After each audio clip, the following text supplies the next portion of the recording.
Now it's time to put your why into action. Discovering your why is just the beginning. In order to enjoy all the benefits of having a clearly articulated why, you'll need to have the courage and discipline to use it. Like Thomas Edison said, vision without execution is hallucination.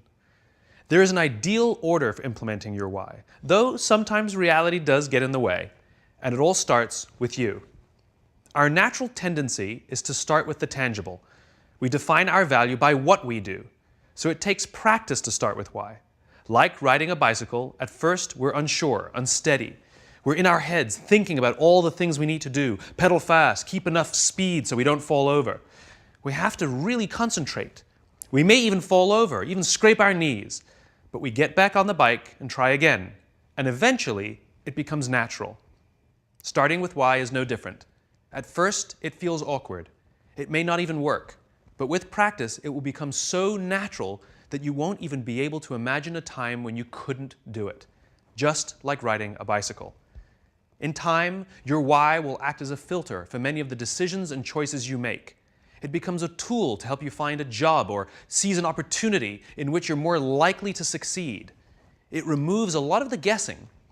Here's a metaphor to show you what I mean. It's called the celery test. We're constantly asking people for their advice on what to do or how to do it.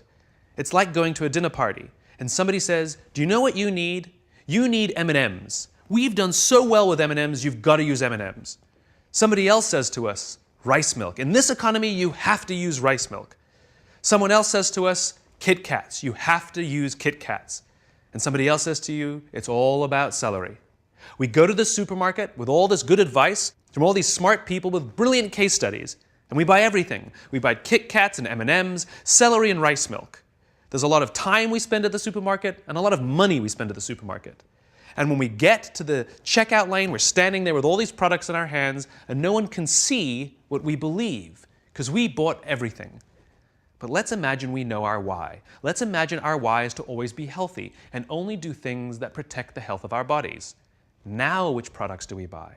Given all the same advice from all the same smart people, this time we only buy celery and we only buy rice milk. They're the only two that make sense. We spend less time and less money at the supermarket. And when we're standing there in line with only celery and only rice milk, now people can see what we believe. Somebody walking past can say, "Hey, I can see that you're healthy, so am I." You just attracted an opportunity or a referral or a friend simply by saying and doing the things that you believe. And the best part is it's scalable. As soon as I said the why, you knew exactly which products we were going to buy. This means the more you can articulate your why, the more others will know what you stand for and will be able to help you make the right decisions. From now on, you will work to ensure everything you do is a good fit. If you do too many things that aren't a good fit, you'll feel uncomfortable and people will feel that you're being inauthentic. On the other hand, when you start with why, your ability to stand out, find support, and work to all your natural strengths will flourish. With practice, you will learn to trust your why. You will eventually start to see your job and the things you do as ways to breathe life into your cause. And the better you get at it, the more you will feel that your life and everything you do has purpose. The best way to implement your why is to work at it slowly. You don't have to do all the tips we suggest. What is important is that you pick up to 3 and commit to practicing and using them now.